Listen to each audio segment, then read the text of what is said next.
Hello everyone, आज class 10 के लिए वर्कशीट नंबर 6 16/7/21 की ये वर्कशीट है और टॉपिक है वृत्त संबंधित पद और प्रमेय। वृत्त से संबंधित आपको पद और प्रमेय जो हैं वो सीखने हैं। अब आपका वृत्त क्या होता है? एक तल पर उन सभी बिंदुओं का समूह जो तल के एक स्थिर बिंदु से एक स्थिर दूरी पर स्थित हो। क्या कहता है? एक तल पर बिंदुओं का एक समूह होगा जो उसी तल पर स्थित एक बिंदु से स्थिर दूरी पर स्थित होगा। ठीक है, और ये क्लोज्ड होगा, बंद। ये फिगर कैसी होती है? बंद होती है। ठीक है, तो ये क्या कहलाएगा? ये हमारा सर्कल कहलाएगा। दोबारा से सुनो, अगर आपके पास एक प्लेन पर एक तल पर एक बिंदु है और उस बिंदु से समान दूरी पर आपके पास बहुत सारे पॉइंट्स का बिंदुओं का समूह उपस्थित है। ठीक है, ये क्या कहलाएगा? ये आपका सर्कल कहलाएगा या वृत्त कहलाएगा। अब इस वृत्त के ऊपर आपके पास केंद्र, जो ये पॉइंट होगा, स्थिर बिंदु जो होगा, उसे हम क्या कहते हैं? वृत्त के स्थिर बिंदु को केंद्र कहते हैं। क्या कहते हैं? केंद्र कहते हैं। वृत्त पढ़ लिया और केंद्र पढ़ लिया। ठीक है, इन डेफिनेशंस को आप लिख लें और उसके बाद स्थिर दूरी को वृत्त की त्रिज्या, केंद्र और वृत्त पर स्थिर दूरी क्या होगी? अब ये जो स्थिर दूरी बनती है, यहाँ भी बहुत सारी ऐसी दूरी बनती है एक सर्कल में, तो ये जो स्थिर दूरी होगी ये क्या कहलाएगी? ये आपकी वृत्त की त्रिज्या कहलाती है। वृत्त की त्रिज्या। अब वृत्त की त्रिज्या को हम R से दिखाते हैं और केंद्र को हम O से दिखाते हैं। O डैश, कोई भी बिंदु ले सकते हैं। इसके बाद कहता है कि केंद्र और वृत्त पर स्थित बिंदुओं को मिलाने पर वाला रेखाखंड, केंद्र और वृत्त पर जो बिंदु स्थित होंगे, वृत्त जो आपका ये वृत्त है, इस पर जहाँ जहाँ ये किनारों पर बिंदु स्थित होंगे, इनको मिलाने वाला जो ये रेखाखंड होता है, इसे हम क्या कहते हैं? इसे हम त्रिज्या कहते हैं। ये आपकी डेफिनेशन त्रिज्या की इन्होंने दे दी। अब इसके बाद क्या कहता है? देखिए, आपके पास पहला ये बोलता है चाप। चाप क्या होती है? आपके पास एक सर्कल दे दिया, ठीक है, और इस सर्कल के अंदर दो तरह की चाप बन जाती है। मैं एक हिस्सा बना लेती हूँ, यहाँ पर 2 पॉइंट बना लेती हूँ। एक तो मैंने बना लिया AB, और इस AB से इस पर 2 चाप बन जाएंगी। एक तो ये चाप बन जाएगी और दूसरी चाप कौन सी बन जाएगी भाई? दूसरी एक ही ये चाप बन जाएगी। एक थोड़ी छोटी है और एक थोड़ी बड़ी है। अब मैं बताती हूँ ये कैसे है। वृत्त पर 2 बिंदुओं के बीच के भाग को चाप कहते हैं। ये भी एक चाप है और ये भी एक चाप है, लेकिन दोनों में फर्क है। क्या फर्क है? ये आपकी कौन सी चाप है? लघु चाप। लघु चाप। और ये कौन सी है? दीर्घ चाप। ठीक है, एक सर्कल पर, एक वृत्त पर 2 बिंदुओं के बीच का जो भाग होगा वो चाप कहलाएगा, लघु चाप और दीर्घ चाप। अब कहता है नेक्स्ट आपके पास कि जीवा किसे कहते हैं? वृत्त के एक बिंदु से दूसरे बिंदु को मिलाने वाला रेखाखंड वृत्त की जीवा कहलाता है। वृत्त के जीवा किसे कहते हैं? एक बिंदु को दूसरे बिंदु से मिलाने वाला रेखाखंड को हम क्या कहते हैं? जीवा कहते हैं। कैसे? देखिए, मान लीजिए ये सर्कल है और इस पर मैं 2 पॉइंट लूँ, A और B। 2 पॉइंट ले लिए। क्या ले लिए? A और B।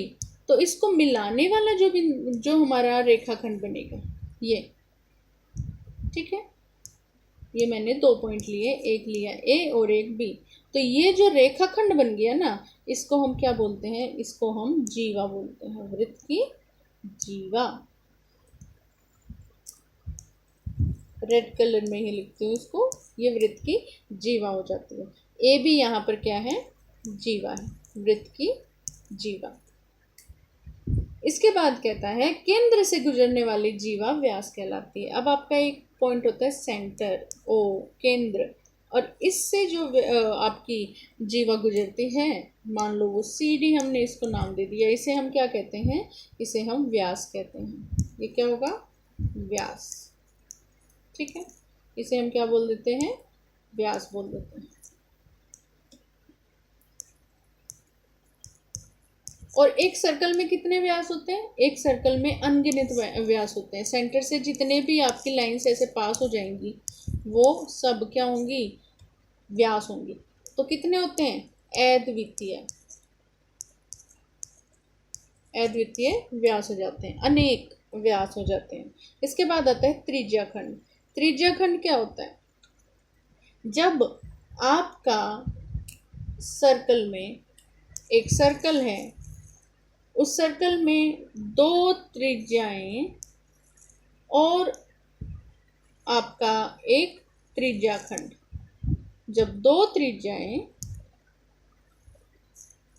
और एक रेखाखंड मिलकर एक ऐसा हिस्सा बनाती हैं, रेखा आपके सर्कल का एक हिस्सा बना देती हैं, वो क्या कहलाता है, वो हमारा त्रिज्या खंड बनता है, त्रिज्या खंड। इसे हम क्या बोल देते हैं, त्रिज्या खंड। आपकी R यानी कि आपकी क्या, जीवा, आपकी चाप, एक चाप और 2 त्रिज्याओं से जो आपका सर्कल का खंड बनेगा वो क्या बन जाएगा, आपका त्रिज्या खंड बन जाएगा। अब कहते हैं वृत्त खंड क्या होता है। वृत्त खंड, अब आपके पास त्रिज्या खंड भी 2 प्रकार के होते हैं, एक ये लघु त्रिज्या खंड और एक ये वाला हिस्सा बन जाएगा जो ये दीर्घ त्रिज्या खंड, दीर्घ त्रिज्या खंड। ठीक है, अब आता है वृत्त खंड। वृत्त खंड क्या होता है, एक सर्कल लिया, उस पर एक आपका जो ये चाप होती है, चाप, एक चाप और जो आपका इस तरह से एक रेखाखंड जो यहाँ पर बनता है, जीवा जो आपकी बन जाती है, ये दोनों मिलाकर जो हिस्सा बनाते हैं उसे हम क्या बोल देते हैं, इसे हम जीवा बोलते हैं।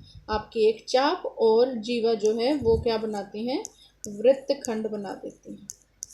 आपकी एक चाप और एक जीवा, ये आपकी चाप हो गई यहाँ पर और ये आपकी जीवा हो गई, और ये हिस्सा क्या कहलाएगा, वृत्तखंड। ये भी 2 तरह का होगा, बड़े वाला हिस्सा क्या होगा, दीर्घ, दीर्घ वृत्तखंड, और ये क्या होगा, लघु वृत्तखंड। ठीक है, अब इसके बाद क्या कहता है, नेक्स्ट आपके पास आपको दी गई है कुछ प्रमेय, उनकी स्टेटमेंट दी गई है। तो ये स्टेटमेंट क्या कहलाती है, देखिए क्या कहती हैं आपको, वृत्त की बराबर जीवाएं, एक वृत्त है और उसकी क्या है, बराबर जीवाएं हैं, 2 इक्वल आपकी जीवाएं दी गई हैं। मतलब AB जो है वो किसके बराबर है, CD के बराबर है। तो ये जो बराबर जीवाएं हैं ना, केंद्र पर बराबर कोण अंतरित करती हैं, केंद्र पर क्या करेंगी, O केंद्र पर बराबर कोण बना देंगी, केंद्र पर बराबर कोण बना देंगी।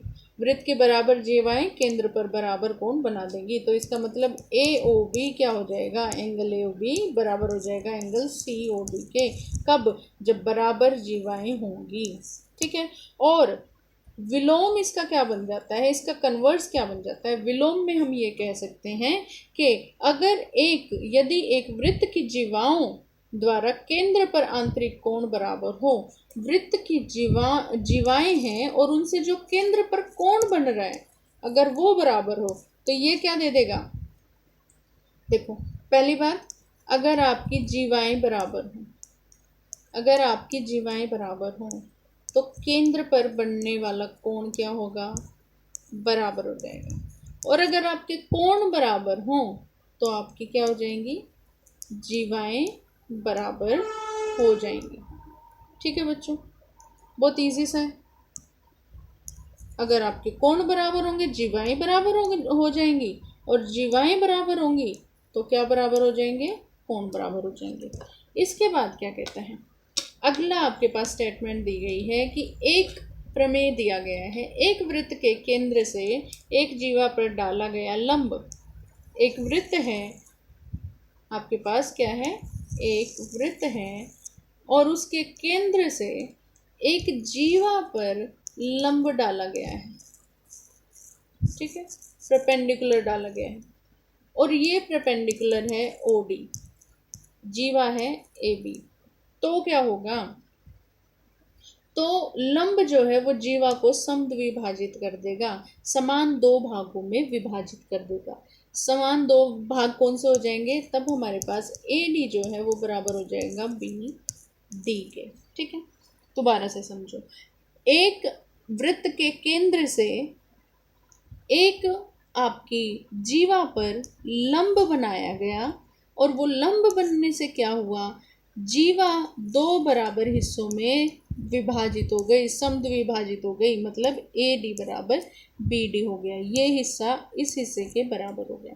इसका उल्टा क्या होगा कि हमारे पास विलोम क्या दिया है, एक वृत्त के केंद्र से एक जीवा को समद्विभाजित करने के लिए वृत्त के केंद्र से जीवा को समद्विभाजित दो भागों में बांटने के लिए एक रेखा बनाई गई, एक रेखा खींची गई, और ये जो रेखा कहलाती है वो क्या हो जाती है, लंब हो जाती है। दोबारा से समझिए, अगर ये कहे कि ये एक लंब है, कि OD एक लंब है जो केंद्र से जीवा पर खींचा गया है, तो हमारा AD बराबर BD हो जाएगा। और ये कहे कि हमारे पास एक जीवा, एक लाइन खींची गई है कि हमारे इस जीवा के दो बराबर हिस्से बन गए हैं, तब क्या होगा, तब हम कह देंगे कि OD जो है वो लंब है, ठीक है, वो क्या है, परपेंडिकुलर है। आगे समझ। इसके बाद हमारे पास नेक्स्ट हम एक पॉइंट लेते हैं, एक वृत्त की या सर्वांग समवृत्तों की, आपके या तो एक वृत्त दिया होगा या दो सर्वांग सम कॉन्ग्रुएंट वृत्त दिए होंगे, और क्या कहेंगे, बराबर जीवाएं, जो इनकी बराबर जीवाएं होंगी, इसमें ले लिया AB और ये हो गया CD, बराबर जीवाएं लेंगे। हम मान लेते हैं AB जो है वो बराबर है CD के। क्या कहता है, AB अगर CD के बराबर है, बराबर जीवाएं केंद्र पर क्या करेंगी, केंद्र पर जो कोण बनाएंगी, केंद्र पर ये जो कोण बनाएंगी वो कोण क्या होंगे, वो कोण बराबर हो जाएंगे, ठीक है। मतलब अगर जीवाएं बराबर होंगी तो उनसे बनने वाले कोण AOB जो है वो बराबर हो जाएगा COD के, या फिर कहें जब कॉन्ग्रुएंट दिए हों, सर्वांग सम दो सर्कल दिए हों, तो एंगल AOB जो है वो बराबर हो जाएगा CO'D के, ठीक है भाई। इसके बाद आपके पास कहता है विलोम, कि अगर एक वृत्त के केंद्र से समदूर स्थित जीवाएं लंबाई में समान होती हैं। दूसरा क्या कहता है कि अगर ये कहे कि इन जीवाओं से आपके वृत्त के केंद्र पर कोण बनाए गए हैं, ये पहले वाला ही पॉइंट हो गया। लेकिन अगर मैं कहूँ दो सर्कल हैं और उन पर जीवाओं से केंद्र पर क्या है, जीवाओं की केंद्र से जो दूरी होगी उसकी बात कर रहे हैं। दो जीवाएं एक सर्कल में हैं और बराबर जीवाएं हैं, और दो जीवाएं अलग अलग सर्कल में हैं। कहता है अगर AB बराबर है CD के, AB बराबर है किसके, CD के, तो हमारे पास ये पॉइंट E बन जाता है, ये वाला पॉइंट, और ये वाला पॉइंट क्या बन जाता है, F बन जाता है। और यहाँ पर AB, ये पॉइंट E और ये पॉइंट F, ये CD। तो क्या होगा, केंद्र पर बनने वाले जो ये हमारी लाइंस हो जाएंगी ओ ई भी बराबर हो जाएगी ओ एफ के, और यहाँ पर ओ ई बराबर हो जाएगी ओ डैश एफ के। ठीक है, अगर हमारी जीवाएं बराबर हैं तो यहाँ से जो दूरी बनेगी ओ की वो बराबर होगी केंद्र से दूरी। ठीक है, इसके बाद आपके कहते हैं एक चाप द्वारा केंद्र पर आंतरित कोण। अगर हमारे पास एक चाप ए बी क्या करती है, केंद्र पर कोण बनाती है, तो ये कोण जो है सर्कल पर कहीं भी बनने वाले एक कोण से किसी भी बिंदु पर कोण अगर बनता है उससे क्या होगा, दुगना होगा। मतलब अगर ये कोण x है, कौन सा कोण, अगर मैं कहूँ एंगल ए सी बी जो है वो x है, तो हमारा एंगल ए ओ बी जो होगा वो इसका दुगना होगा, 2x हो जाएगा। ठीक है, angle A O B equal to double दुगना ए सी बी हो जाएगा। कब, जब आपकी जो ये जीवा है एक ही जीवा पर ये कोण बनते हैं। ठीक है, इसके बाद कहता है नेक्स्ट क्या कहता है, नेक्स्ट कहता है यदि किसी त्रिभुज के सम्मुख कोणों के एक युग्म का योग 180 डिग्री है। अगर आपके पास कोई चतुर्भुज है और उसके सम्मुख कोणों का योग जो है वो 180 डिग्री है, इसके सम्मुख कोण है ए बी सी डी, कहता है सम्मुख कोण ए बी जमा ए बी नहीं डी बी जमा सी, ये आमने सामने के कोण हो गए ना। ये सम्मुख कोण जो है अगर इनका योग 180 डिग्री और ऐसे ही एंगल ए जमा एंगल डी 180 डिग्री है, तब क्या होगा, तो ये एक चक्रीय चतुर्भुज होगा। कैसा चतुर्भुज होगा, चक्रीय चतुर्भुज। अब चक्रीय चतुर्भुज की डेफिनेशन भी दी है, एक चतुर्भुज ए बी सी डी चक्रीय कहलाता है यदि इसके चारों शीर्ष क्या हों, एक वृत्त पर स्थित हों। एक वृत्त पर अगर इसके सारे पॉइंट्स, चारों पॉइंट्स जो है शीर्ष हैं, वो सर्कल पर एक वृत्त पर स्थित होंगे तो ये चक्रीय चतुर्भुज होगा, और इसके आमने सामने के कोणों का योग क्या होगा, 180 डिग्री होगा। इसके बाद क्या कहता है, अगला कहता है एक ही वृत्तखंड के कोण बराबर होते हैं। एक वृत्तखंड ले लो, कौन सा वृत्तखंड लिया, पहले हम दीर्घ वाला वृत्तखंड ले लेते हैं।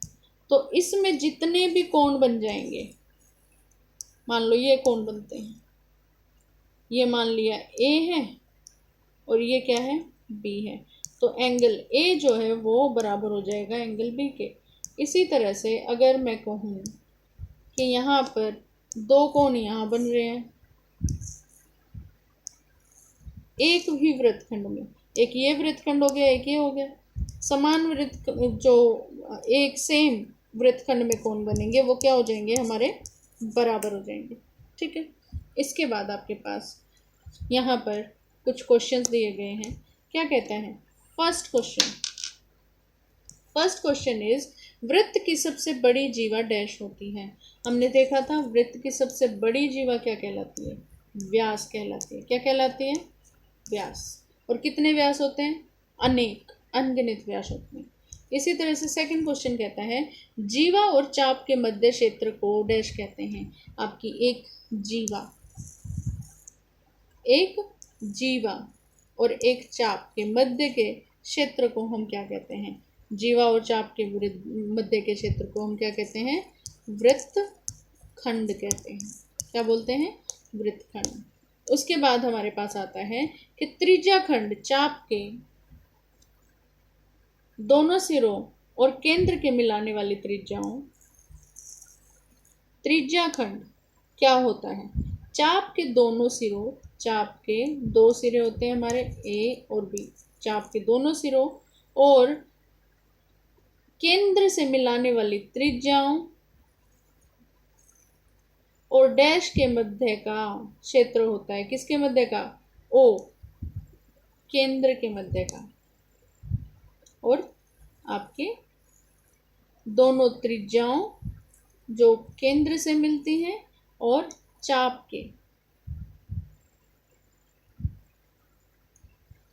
के मध्य का क्षेत्र होता है। तो आंसर क्या आ जाएगा? चाप। थर्ड क्वेश्चन का आंसर होगा चाप। इसके बाद आपके पास अगला क्या कहता है कि दी गई आकृति, कौन सी आकृति दी गई है? आपको एक आकृति दी गई है क्वेश्चन नंबर 4 के अंदर, वो इस तरह से दी गई है। ये O है, A, B and C, D। यहाँ पर कहता है दी गई आकृति में BOC का वृत्त का व्यास, BOC एक वृत्त का व्यास है, BOC वृत्त का व्यास है, और AB बराबर AC है। ये AB जो है ये बराबर किसके है? AC के बराबर।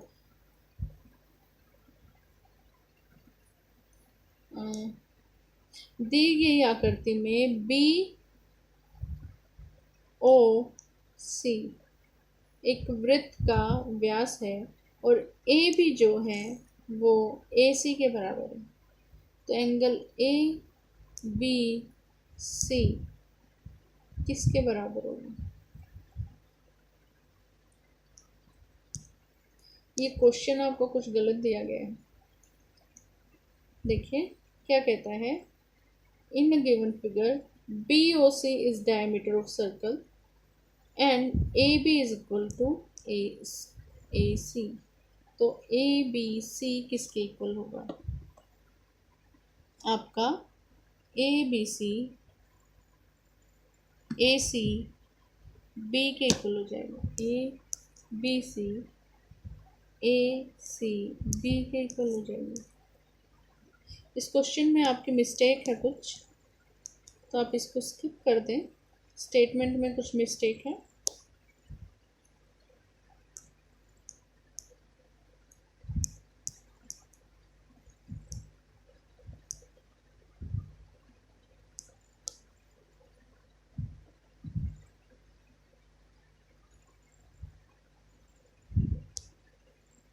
ओके, तो आपका आई थिंक ये है क्वेश्चन। ये सर्कल है, सर्कल में आपका BOC दिया गया है और ये ट्रायंगल बनाया गया है A, और कहता है कि BOC जो है वो वृत्त का व्यास है और यहाँ पर AB जो है वो AC के बराबर है। तो एंगल ABC किसके इक्वल हो जाएगा? तो ये एंगल इस एंगल के इक्वल हो जाएगा। एंगल ABC जो है वो बराबर हो जाएगा एंगल ACB के। क्यों इक्वल होगा? क्योंकि हमारे एक जो हमारा त्रिभुज होता है, त्रिभुज के बराबर रेखाएं दी हों तो उनके अपोजिट जो एंगल बनते हैं वो भी क्या हो जाते हैं? बराबर हो जाते हैं। ठीक है, अब इसके बाद क्या कहते हैं? Next question is fifth question, और फिफ्थ क्वेश्चन में ये कहता है यदि सर्वांग सम त्रिवृत्त की त्रिज्याएं AB और CD केंद्र पर बराबर कोण अंतरित करती हैं। दो सर्वांग सम आपके त्रिभुज दिए हैं और उनकी जीवाएं हैं AB और CD। केंद्र पर बराबर कोण अंतरित करती हैं। केंद्र पर क्या करती हैं? एक O केंद्र है, एक O डैश है। AB और CD दो सर्वांग सम त्रिभुज हैं, केंद्र पर बराबर कोण बनाती हैं। एक ये कोण बन गया और एक ये कोण बन गया। मान लो A और B कोण है, तो ये क्या करता है? तो क्या हो जाएगा? इसका मतलब आपके AB और CD भी तो बराबर हो जाएंगे। AB बराबर है CD, हमने ये थ्योरम पढ़ी थी।